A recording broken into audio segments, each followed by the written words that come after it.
Hello and good morning friends, कैसे हैं आप सब। उम्मीद है आप सभी हेल्दी होंगे और जम के प्रिपरेशन कर रहे होंगे।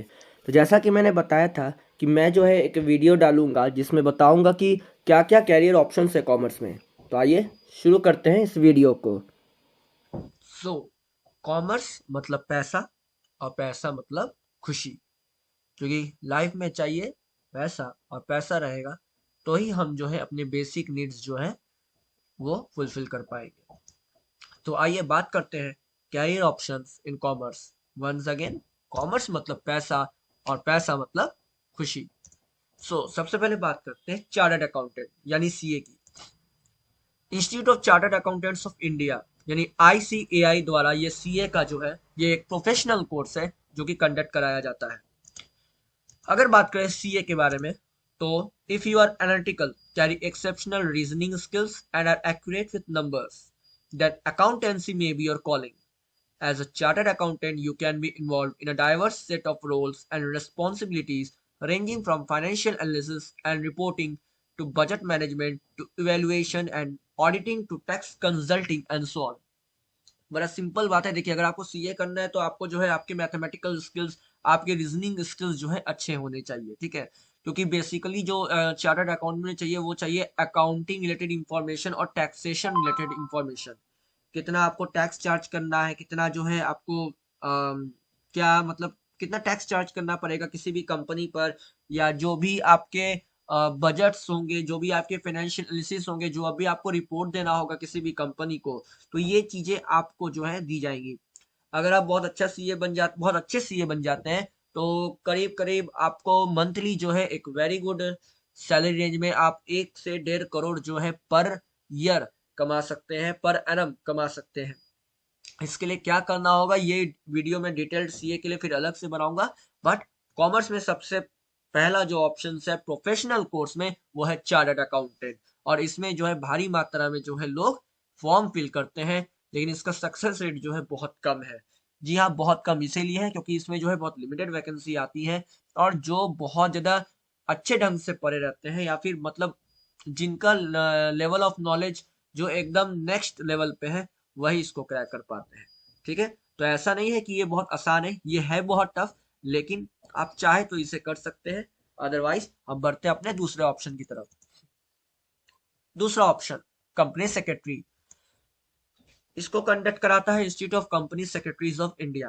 अगर बात करें सीएस की तो सीएस जो है हमारा a company secretaries work can include important task such as advising the board to facilitate legal, statutory and regulatory requirements, filing company tax returns and so on. तो बोर्ड को एडवाइस करना, किसी भी कंपनी के board को कि legal matters में जो है किस तरह से हैंडल करना है, स्टैट्यूटरी जो भी रूल्स एंड रेगुलेशंस बनाए जाते हैं और रेगुलेटरी रिक्वायरमेंट जो भी बिजनेस एनवायरनमेंट में चेंजेस आ रहे हैं उनके हिसाब से जो है हमें कैसे ढलना है। कंपनी के टैक्स रिटर्न्स, कंपनी को जो है किस तरह से अपने जो टैक्सेस है वो पे करने पड़ते हैं उसका जो है रिपोर्ट फाइल करना पड़ता है। और भी बहुत सारी रिस्पॉन्सिबिलिटीज होती है, ठीक है। सीएस के जो सीएस होता है उसके भी बहुत से रोल्स और रिस्पॉन्सिबिलिटीज होती है। The best part of this career option is that any student from any of the streams can apply for the foundation program। CS के बारे में डिटेल में बताऊंगा। इसमें जो है 3 लेवल एग्जाम होते हैं, फाउंडेशन, एग्जीक्यूटिव और फाइनल। तो कोई भी बच्चा किसी भी स्ट्रीम का है वो इससे अप्लाई कर सकता है after clearing their 12th grade examination, 12वीं पास करने के बाद, and clearing the 3 stages of examinations. This can easily qualify as one of the best courses after 12th commerce with high salary. देखिए, ग्रेजुएट किसी भी स्ट्रीम से हो जरूर सकता है, बट मेजोरिटी इसमें जो रहता है आपका again accounts and law. Basically law थोड़ा सा ज्यादा रहता है, ठीक है। तो इन दोनों के कॉम्बिनेशन से अगर आपको लगता है कि आप बेस्ट हैं, क्योंकि कॉमर्स वाले जो हैं वो बहुत से जगह जैसे बीएसटी वगैरह में ये लॉस वगैरह पढ़े हुए रहते हैं, तो उनको एक एडिशनल एडवांटेज मिलता है। प्लस अकाउंट्स भी उनका रहता है, तो डबल एडवांटेज इनको मिलता है सीएस में। अगेन सीएस जो है हमारा एक प्रोफेशनल कोर्स है। अगर आप इसको करते हैं तो अगेन आपका जो मंथली पैकेज होगा वो करीब करीब same as usual 1 crore to 1.5 crore per annum होगा। बात करते हैं थर्ड कॉस्ट अकाउंटेंट की। और इस एग्जाम को कंडक्ट कराता है the institute of cost accountants of India. No doubt सबसे ज्यादा जो डिमांड है वो सीए के लिए है, then CS, and last but not the least is the cost accountant. Cost accountant होता क्या है? As a cost accountant, your job will entail but not be limited to responsibilities such as profitability analysis, budget preparation, data collection, coordinating, physical inventory counts, and so on. In a nutshell, you will help companies and make sure that their money spent is well planned and worth it by propagating cost efficiency. Simple भाषा में ये कह रहा है कि देखिए, जब भी कोई भी जो है कंपनी होती है, ठीक है, वो अपने प्रोडक्ट्स को मैन्युफैक्चर करती है। सपोज कर लीजिए दो कंपनी है, कंपनी ए भी है और कंपनी बी भी है। तो दोनों कंपनीज जो है प्रोडक्ट्स, सेम प्रोडक्ट्स जो है मैन्युफैक्चर कर रही है, बट प्रॉफिट कौन सी कंपनी कमाएगी? दो केसेस है। पहला, जो सबसे ज्यादा सेल करेगी। दूसरा, प्रॉफिट करने का एक और रीजन ये है, जो सबसे ज्यादा अपना कॉस्ट कम करेगी। तो ये कॉस्ट अकाउंटेंट का वर्क रहता है कि सबसे कम कॉस्ट में बेस्ट से बेस्ट सर्विस किस तरह से प्रोवाइड किया जाए। अगर हम एक मशीन से 100 प्रोडक्ट अगर बना रहे हैं और दूसरी कंपनी जो है एक मशीन से 85 प्रोडक्ट बना पा रही है, तो नो डाउट पहली कंपनी की जो कॉस्ट है वो कम है। ठीक है, तो ये थर्ड प्रोफेशनल कोर्स था। फोर्थ है आपका chartered financial analyst. Chartered financial analyst, मैं आपको बता दूं इसके बारे में। A chartered financial analyst is one of the most revered career options in finances. Revered का मतलब respected और respectful job है and is recognized worldwide once the designation is given by the CFA Institute. CFA Institute मतलब Chartered Financial Analyst Institute के द्वारा जब ये certificate दे दिया जाता है किसी भी कैंडिडेट को, तब वो CFA बन जाता है। To be a charter holder, candidates are required to pass 3 really difficult examinations, have a bachelor degree, and acquire at least 4 years of relevant work experience. तो चार्टर्ड फाइनेंशियल एनालिस्ट का मतलब है, ये जो है एक सीए का ही एक पार्ट आप कह सकते हैं, जिसमें उस बंदे को जो है फाइनेंशियल एनालिस्ट मतलब फाइनेंस की पूरी जो है बहुत डीप नॉलेज रहती है। मार्केट शेयर से लेकर जितने भी अकाउंट्स होते हैं, cost price, debit ratio, credit ratio, डेप्ट रेशियो, जितने भी तरह की चीजें हैं, हर एक चीज उस सीएफए वाले बंदे को पता होता है। ठीक है, एनालिस्ट का मतलब ही होता है कि वह चीजों को एनालिसिस करके वो कंपनी को जो है एक सपोर्ट सिस्टम देता है। इनकी भी सैलरी बहुत हाई फाई होती है, इनका भी जो है around lump sum 80 lakhs to 1 crore जो है ये जाता है। और इसका एग्जाम भी जो है, ये जितने भी देखिए प्रोफेशनल्स मैं बता रहा हूँ, ये सब जो है लाइफ चेंजिंग वाले कोर्सेज हैं, बट अगेन इनको करने के लिए आपको बहुत मेहनत करनी पड़ेगी। अब बढ़ते हैं अगले, इन्वेस्टमेंट बैंकर। आजकल बहुत चला है इन्वेस्टमेंट बैंकर भी। क्या होता है एक बार जानते हैं। Investment banking has been among the sought after careers for ages. This work type is high risk and demanding in terms of time commitment. You will be helping various clients ranging from governments to corporations and institutions to raise capital and complete mergers and acquisitions. Students can pursue the business analyst certification training course to lay some basic foundation for this career option. ये investment banker वो होता है जो बहुत सारे companies का, देखिए जैसे इसमें वर्ड दिखाता है एक्विजिशन और मर्जर। ठीक है, एक्विजिशन मर्जर का मतलब ये हो कि एक कंपनी जब दूसरे कंपनी को खरीद लेती है, ठीक है, तो उसको कहते हैं acquisition and mergers.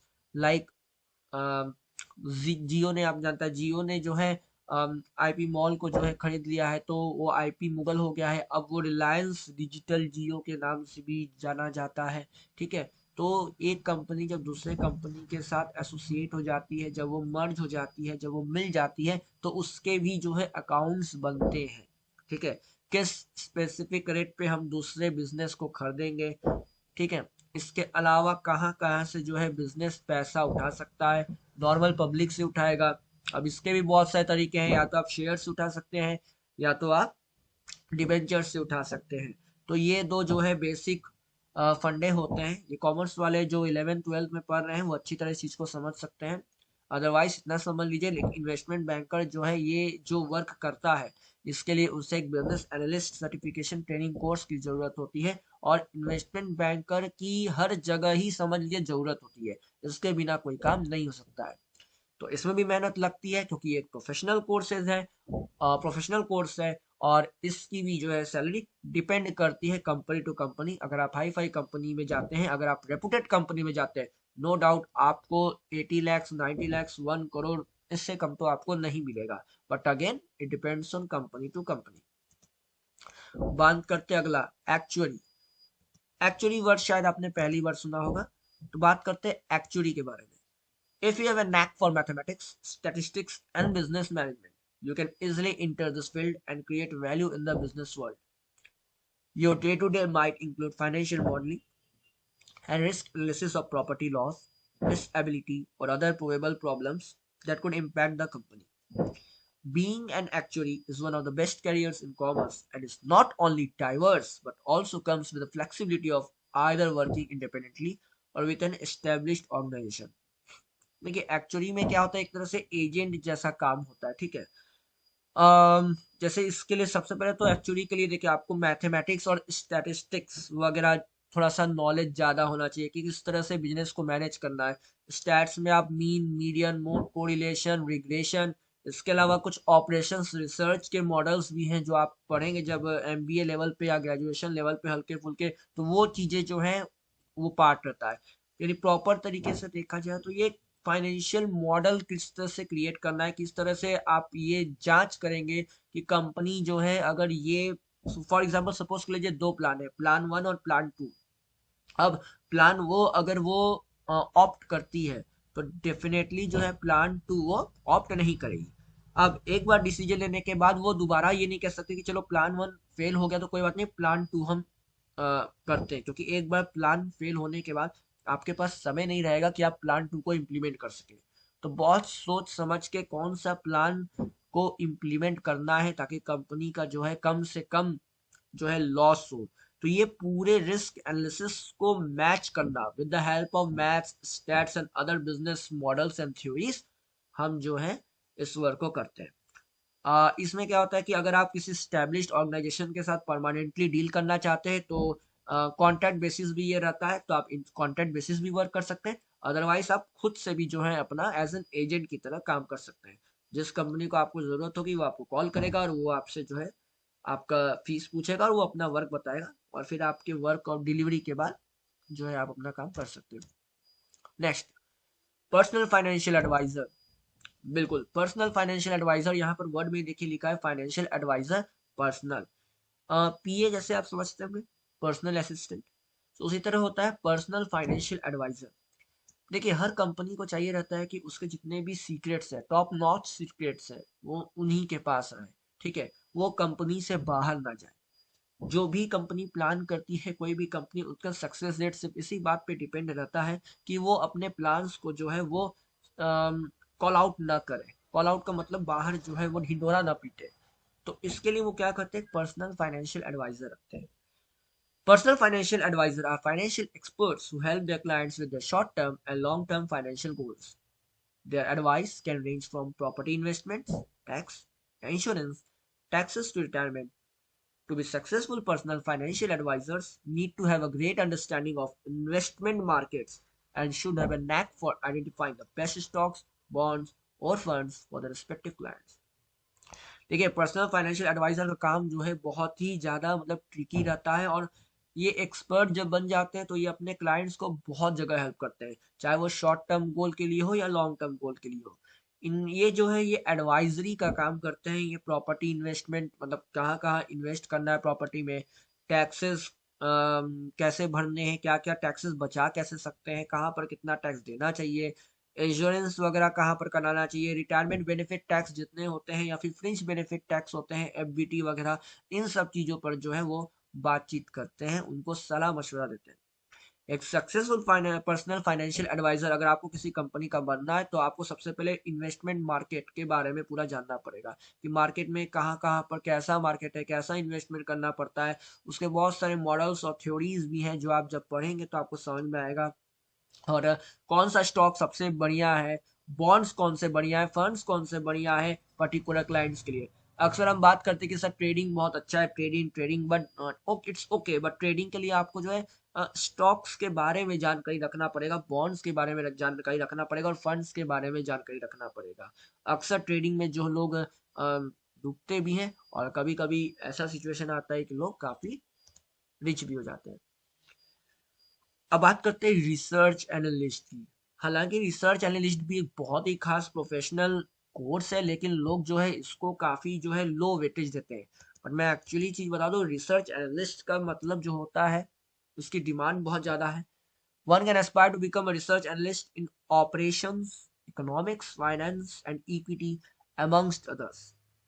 To enter this field, you would require a bachelor's degree in a specific field of research, such as marketing, finance, or economics. Although a Master of Business Administration course after a few years of work experience can also enrich your career. देखिए research analyst का काम simple में समझा देता हूँ कि बंदा जो है रिसर्च करता है। अब रिसर्च किस चीज में करेगा? जैसे साइंटिस्ट रिसर्च करते हैं किसी केमिकल के बारे में, किसी मेडिसिन के बारे में, उसी तरह रिसर्च एनालिस्ट भी जो है एक रिसर्च करता है। वो ऑपरेशंस डिपार्टमेंट में हो सकता है, मार्केटिंग हो सकता है, फाइनेंस हो सकता है, एचआर हो सकता है, इकोनॉमिक्स हो सकता है, टैक्सेशन हो सकता है, इंश्योरेंस हो सकता है, इक्विटी हो सकता है, या कोई भी फील्ड में हो सकता है। मतलब वो उस फील्ड का जो है महारथी कहलाएगा। इसके लिए सिंपल कुछ नहीं करना है, आपको ग्रेजुएशन पास करना होता है, जिसमें आपका मार्केटिंग, फाइनेंस, इकोनॉमिक्स या जिस सब्जेक्ट में भी आपको जो है रिसर्च स्पेशलिस्ट या रिसर्च एनालिस्ट बनना है, वो सब्जेक्ट आपका ग्रेजुएशन में होना चाहिए। प्लस अगर बेटर आप चाहते हैं कि नहीं हम जो है अपने इस डिग्रीज को जो है और थोड़ा सा मजबूत करें, तो एमबीए करना पड़ेगा, जो यहाँ पर लिखा हुआ है, अब master of business administration course यानी एमबीए कोर्स करना पड़ेगा। तो इससे क्या होगा, आपका जो बेस है वो और भी ज्यादा मजबूत होगा। ठीक है। कैसा लगा आपको ये वीडियो जरूर बताइएगा, और लाइक कीजिएगा, सब्सक्राइब कीजिएगा, और कमेंट कीजिएगा, और शेयर जरूर कीजिएगा। Bye bye.